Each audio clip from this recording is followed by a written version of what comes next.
খুবই দরকারি এবং কাজের একটা গ্যাজেট। দামের দিক থেকে যদিও খুব কম, কিন্তু কাজের দিক থেকে দামের তুলনায় অনেক এগিয়ে। অসাধারণ ফিচার সহ ইউনিক এই গ্যাজেটটি আসলে কত টাকা দাম পড়বে, কোথা থেকে কিনতে পারবেন, কিভাবে ব্যবহার করতে হবে, যাবতীয় সবকিছু আজকের এই ভিডিওতে থাকছে। আমাদের চ্যানেলটা অবশ্যই সাবস্ক্রাইব করে রাখবেন, কারণ এখানে কিন্তু এরকম ইউনিক সব নতুন নতুন গ্যাজেটের রিভিউ প্রতিদিন দেওয়া হয়ে থাকে। পুরো ভিডিও থেকে ডিভাইসটির ভালো খারাপ সকল দিক দেখার পর যদি কিনতে চান, ভিডিও ডেসক্রিপশনের লিঙ্ক থেকে অর্ডার করতে পারবেন। আর সম্পূর্ণ সকল বিষয় জানার জন্য অবশ্যই ভিডিওটি শেষ পর্যন্ত দেখতে হবে। বক্সের বাইরের অবস্থা দেখতেই পাচ্ছেন এরকম রয়েছে, এবং এটা একটি USB 2.0 হাব। এটাতে 2.0 এর সকল ফিচার পাবেন, কখনোই 3.0 এর স্পিড বা ফিচার পাবেন না এখান থেকে। দামের দিক থেকেও খুব কম রয়েছে, মাত্র 150 টাকার মতো দাম এটা, এর আশেপাশে। এবং এইটা আসলে কি কাজে ব্যবহার করবেন এবং এটা আসলে কেমন কাজ করে সেটাও আমি ভিডিওতে দেখাবো।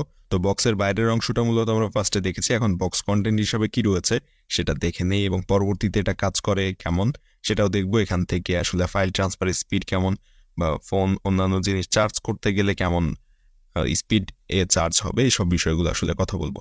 তো যাই হোক, এখানে মূলত আমাদের বক্সের ভিতরে শুধুমাত্র এই ইউএসবি হাবটা ছাড়া আর কিছুই পাইনি, এবং এই ইউএসবি হাবের কালারটি হচ্ছে ব্ল্যাক কালার, এবং এটার উপরে টোটাল 4টা ইউএসবি কেবলের পোর্ট রয়েছে, সাথে 4টা সুইচ রয়েছে, এবং সুইচের ঠিক উপরে রয়েছে 4টা লাইট। এবং এই লাইটগুলো কিন্তু যখন এই পোর্টগুলো চালু থাকবে তখন চলবে। এটার সাথে একটা ইউএসবি কেবলও দেওয়া রয়েছে, তারটা মোটামুটি লম্বা রয়েছে। ইউএসবি এই হাবটি ব্যবহার করতে পারবেন যাদের কম্পিউটার বা মোবাইলে একই সাথে অনেকগুলো ডিভাইস কানেক্ট করতে হয়। অনেকে মোবাইল ফোনে গেম খেলেন, যার কারণে মাউস এবং কিবোর্ডও কিন্তু ফোনের সাথে কানেক্ট করার লাগে। এছাড়া অন্যান্য গেমিং যে যন্ত্রপাতি বা গ্যাজেটগুলো রয়েছে সেগুলো কানেক্ট করার জন্য একাধিক ইউএসবি পোর্টের প্রয়োজন পড়ে। সো সেক্ষেত্রে কিন্তু ওটিজি ব্যবহার করে এই ইউএসবি হাবগুলো ফোনেও ইউজ করতে পারেন।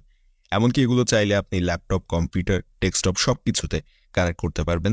যেটাতে ইউএসবি কেবল বা ইউএসবি পোর্ট রয়েছে সেটাতেই মূলত এটা কানেক্ট করা যায়। এটাতে যে ইউএসবি লাইটগুলো ব্যবহার করা হয়েছে, ইন্ডিকেটর লাইট, সেগুলো দেখতে পাচ্ছেন যে কোনো ইউএসবিতে কানেক্ট করার সাথে সাথে কিন্তু লাইট 4টি জ্বলে উঠেছে, ব্লু কালারের লাইট। এবং এইখানে যে সুইচগুলো দেওয়া রয়েছে, সুইচগুলো অফ করলে লাইটগুলো অফ হয়ে যাবে, একই সাথে ইউএসবি যে পোর্টগুলো রয়েছে এখানে সেটা কানেকশনও কিন্তু বন্ধ হয়ে যাবে।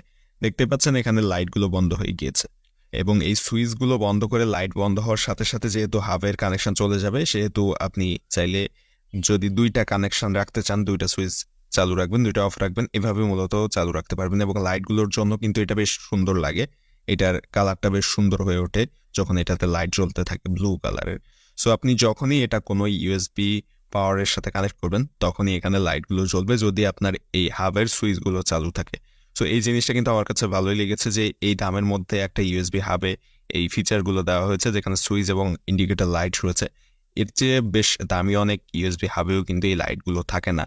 এবং এইটার যে বিল্ড কোয়ালিটি সেটাও কিন্তু এই 150 টাকার দামের তুলনায় আমার কাছে বেশ ভালোই লেগেছে। অর্থাৎ নর্মালি এরকম দামের মধ্যে এরকম ইউএসবি হাব মার্কেটে খুব কমই পাওয়া যায়, যদিও কিছু কিছু জায়গায় রয়েছে এরকম। সো যাই হোক, এখন পরবর্তীতে আমরা এটাকে আমাদের কম্পিউটারের সাথে যদি কানেক্ট করি, তাহলে এটার স্পিড, অর্থাৎ এটাতে যদি কোনো মাইক্রো এসডি কার্ড বা মেমোরি কার্ড কানেক্ট করে এটার ফাইল ট্রান্সফার করি, তাহলে স্পিডটা আসলে কেমন পাবো সেটা আমরা এখন দেখব। তো এইখানে আমরা এখন একটা মাইক্রো এসডি কার্ড বা মেমোরি কার্ড কানেক্ট করি একটা কার্ড রিডারের সাহায্যে কম্পিউটারের সাথে। সো অলরেডি আমাদের কানেক্ট করা হয়ে গেছে, দেখতে পাচ্ছেন এখানে কিন্তু ইন্ডিকেটর লাইট জ্বলছে, এবং এখান থেকে বোঝা যাচ্ছে যে মেমোরি কার্ডটা কিন্তু কম্পিউটারের সাথে কানেক্ট হয়েছে। সো কার্ড রিডারের লাইটটা চলছে। এখন এটা থেকে আমরা ফাইল ট্রান্সফার করে দেখব। ইউএসবি হাব ব্যবহার করে যখন আমরা ফাইল ট্রান্সফার করছিলাম তখন আমাদের স্পিড এভারেজ ছিল 1 MB থেকে 1.5 MBর মধ্যে, যেটা বেশ ফ্লাকচুয়েট করছিল। যদিও এটা কিন্তু ইউএসবি 2.0 3.0 না, সেক্ষেত্রে স্পিড একটু কম হয় স্বাভাবিক। তবে এখানে আমার কাছে একটু বেশি কম লেগেছে, যদিও 1 MB বা 1.5 MBর মতো প্রতি সেকেন্ডে এখান থেকে ট্রান্সফার হচ্ছিল ফাইল বা ডাটা। সো এখন আমরা দেখব যে এই একই মেমোরি কার্ড আমরা যদি আমাদের কম্পিউটারের বা ল্যাপটপের সাথে সরাসরি কানেক্ট করি, সেক্ষেত্রে স্পিডটা কেমন পায়। সো এখন দেখতে পাচ্ছেন যে আমার ল্যাপটপে সরাসরি এই কার্ড রিডারটির সাহায্যে মেমোরি কার্ডটা কিন্তু সরাসরি কানেক্ট করা, এবং এখনকার যে স্পিডটা ল্যাপটপে রয়েছে সেটা দেখলে একরকম অবাক হবেন যে আগের স্পিডের সাথে যদি এটা তুলনা করেন, প্রায় 10 থেকে 15 মেগাবাইট পার সেকেন্ড এই ফাইল বা ডাটা ট্রান্সফার হচ্ছিল সরাসরি যখন ল্যাপটপের সাথে কানেক্ট করা ছিল। সো এখান থেকে বোঝা যাচ্ছে যে এই যে ইউএসবি হাবটা, এটার স্পিড কিন্তু মোটামুটি বেশ খুবই কম, এবং নর্মাল যে স্পিড তার থেকে অনেক কম, সেটা কিন্তু এখান থেকে বোঝাই গেল। আবার যখন আপনি একই সাথে 4টা ইউএসবিতেই কানেক্ট করে নেবেন কোনো মেমোরি কার্ড বা ইউএসবি কেবল বা পেন ড্রাইভ যে কোনো কিছুই যখন একসাথে 4টা কানেক্ট করে নেবেন এবং একই সাথে 4টা থেকেই ফাইল ট্রান্সফার করবেন, তখন এটার স্পিড কতটা কমে আসবে সেটা কিন্তু এখান থেকে একটা ধারণা করা যাচ্ছে। সো যেহেতু এখানে একসাথে 4টা ডিভাইস কানেক্ট করা যায় বা 4টা মেমোরি কার্ড বা 4টা পেন ড্রাইভ এখানে আপনি একসাথে কানেক্ট করেই ফাইল ট্রান্সফার করতে পারবেন, সো সেক্ষেত্রে কিন্তু অনেক স্পিড কম পাওয়া যাবে। আমরা নর্মালি এরকম কম দামে এরকম ডিভাইস দেখে কিন্তু অনেকেই এগুলো কিনে ফেলি এবং ইউজ করার সময় তখন এরকম ধরনের সমস্যার সামনে আমাদের ফেস করতে হয় সমস্যা। সো সেক্ষেত্রে আপনারা যখন এরকম ইউএসবি হাব কিনতে চাইবেন তখন একটু ভালো কোয়ালিটি যদি কেনেন তাহলে ফাইল ট্রান্সফারের ক্ষেত্রে এই সমস্যাগুলো আর হয় না। সেক্ষেত্রে ইউএসবি 3.0 যদি ইউজ করেন তাহলে ফাইল ট্রান্সফারের স্পিডটা আরও বেশি পাবেন।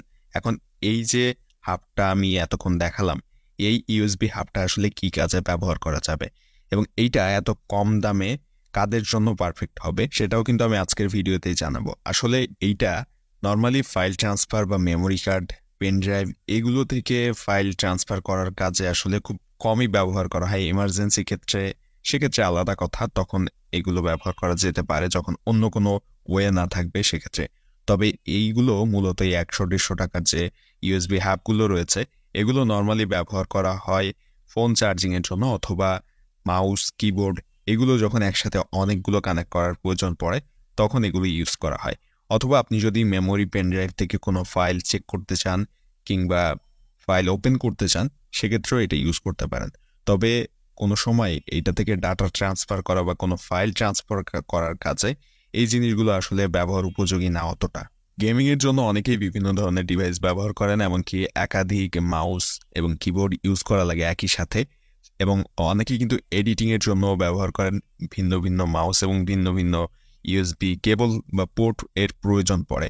সেক্ষেত্রে এই ডিভাইসগুলো বেশ কাজে আসে। সো এই যে 150 টাকার মধ্যে এই জিনিসটাতে যে এক্সট্রা ফিচারগুলো দেওয়া হয়েছে, যেমন এখানে এক্সট্রা 4টা সুইচ রয়েছে, আপনি যখন ইচ্ছা তখন একটা ইউএসবি কেবলের পোর্ট বন্ধ করে রাখতে পারছেন সুইচ দিয়ে। এমনকি এখানে রয়েছে আরেকটা সুবিধা, যেটা হচ্ছে আপনি ফোন চার্জিংয়ের জন্য সুবিধাটা ব্যবহার করতে পারবেন।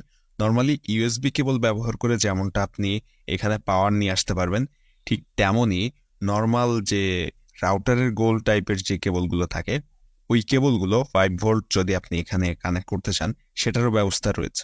এটাতে যে তার বা কেবল কানেক্ট করা রয়েছে ঠিক তার পাশেই কিন্তু ওই রাউটারের কেবল ব্যবহার করে এখানে পাওয়ার দেওয়ার সিস্টেম রাখা হয়েছে।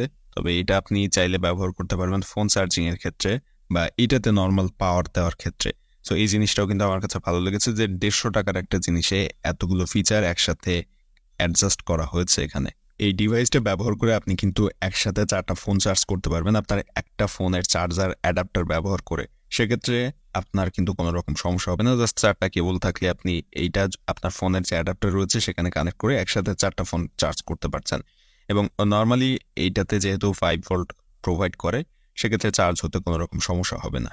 তো এই ডিভাইসটির ভালো খারাপ সকল দিক তুলে ধরার চেষ্টা করেছি আজকের ভিডিওতে। এখন যদি আপনার কাছে এটা প্রয়োজনীয় মনে হয় তাহলে ভিডিও ডেসক্রিপশনে দেওয়া যে লিঙ্ক রয়েছে সেখান থেকে যখন অর্ডার করবেন তখনকার দামটা যাচাই করে অর্ডার করতে পারেন। বর্তমানে এটার দাম 150 টাকার মতো এবং প্রতিটা গ্যাজেটের মতো এটারও দাম কম বেশি হতে পারে। সো ভিডিও ডেসক্রিপশনটা চেক করবেন এবং সেখান থেকে খুব সহজে আপনি অর্ডার করে নিতে পারবেন।